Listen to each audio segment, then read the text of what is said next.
welcome to this week's episode of Mobile with the Guru. This is your host, Ricky Catton, Sinmin Guru, and today I've got a really fun look at the Nokia E63. I've got the blue North American version here, so we're going to take a quick peek at this. And then I also have some thoughts on Facebook and what they're doing in the mobile industry, and more importantly, what they're not doing in the mobile industry. So we're going to go ahead and get started. The Nokia E63 is basically the smaller, younger brother of the E71.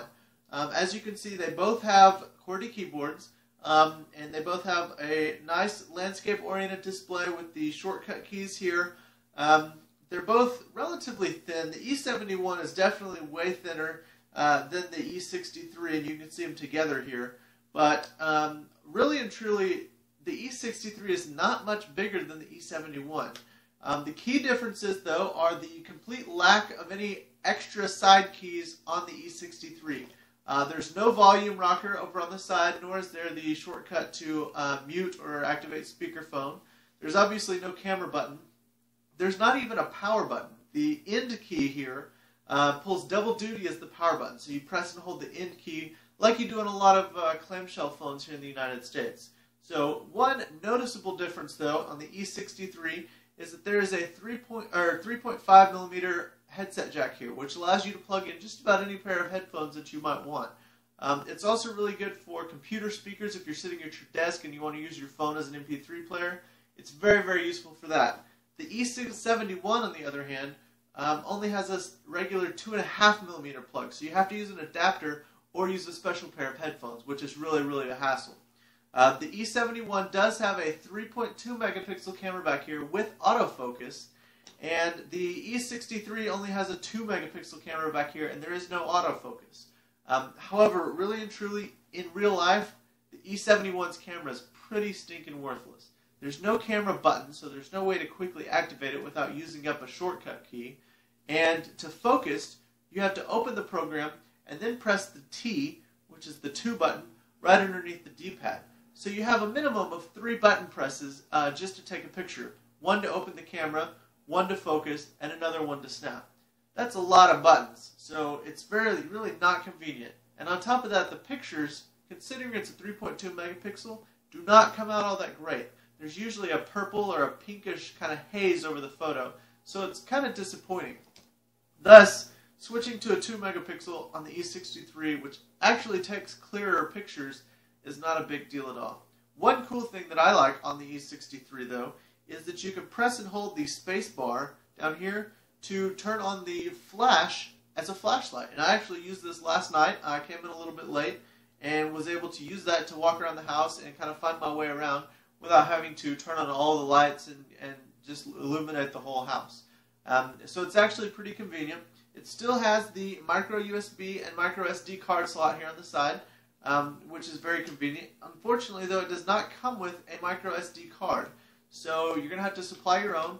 It also doesn't come with any kind of extra accessories or anything, whereas the E71 comes with this really nice leather color-matched wrist strap, and it also comes with a little case, like a slip case that I don't really use, but the wrist strap is actually really, really nice, especially for such a thin phone. So it's definitely nice to have. And here you can see if I press and hold the space bar on the E63, the light comes on, and you can use that as a flashlight, and then you press and hold it, and it turns off again. So it's very convenient, but it does offer most of the same features as the E71. It's got the same size battery. They both use the regular Nokia charging port. So really and truly, the E63 retails for, I think, $280, which is not bad. It's available in red or blue. The E71, when it came out, it was significantly more than that. But now, it's been on the market for quite a while, almost a year, you can almost get these for about $300. So really, the price difference isn't very much, and the E63 actually lacks GPS, which the E71 has. So it's a little bit bigger, and it has a few different features. If you're more into music, the E63 is easily the best bet. However, if you're more into GPS and the smaller form factor, then clearly the E71 is the way to go. So, I told you we're going to talk about Facebook. Now, Facebook has recently announced that they're redesigning everything again. They've done this 4 or 5 times in their history.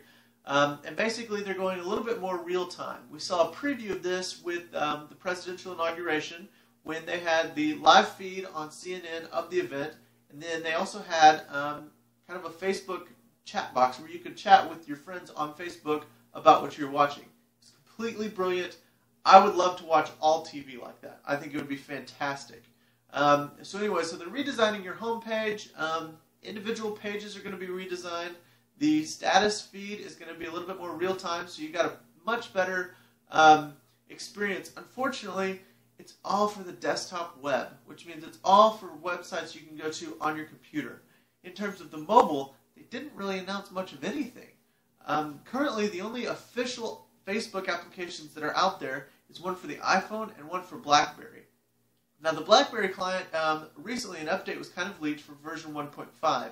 What this is going to add is the ability to synchronize your phone book with your Facebook phone book and even pull those profile pictures onto your phone's profile contacts cards. Now, we showed you how to do that with S60 recently, and it's very cool. I do it all the time with my phone. I update them once a week just to kind of get a fresh look. But it's very, very nice to see that that's going to be coming into the actual phone. Unfortunately, neither Windows Mobile nor S60 have its own Facebook client. There are a couple of third-party options, specifically with Windows Mobile, called faceofmobile.com, and it's actually a really nice client. I used it on a previous phone that I was reviewing and really enjoyed it. They are working on an S60 beta, but it's closed, and they haven't really said anything, and so we really just don't know when that's going to come. But my question is, if Facebook is really pushing this stuff out, how are they going to ignore mobile? Now, yes, they have a mobile site, and it's very nice. They have this x.facebook.com, which is kind of an enhanced mobile site, and they even have the iphone.facebook.com, which is specifically tailored for the iPhone. And mobile sites are great, they're very nice, but an application, as you can see with the BlackBerry client, just adds so much more usefulness and so much more integration with the actual phone than a simple web page. And that's why it's really, really bothering me that we don't have a Facebook application either for Windows Mobile or S60, and I'm an S60 fan.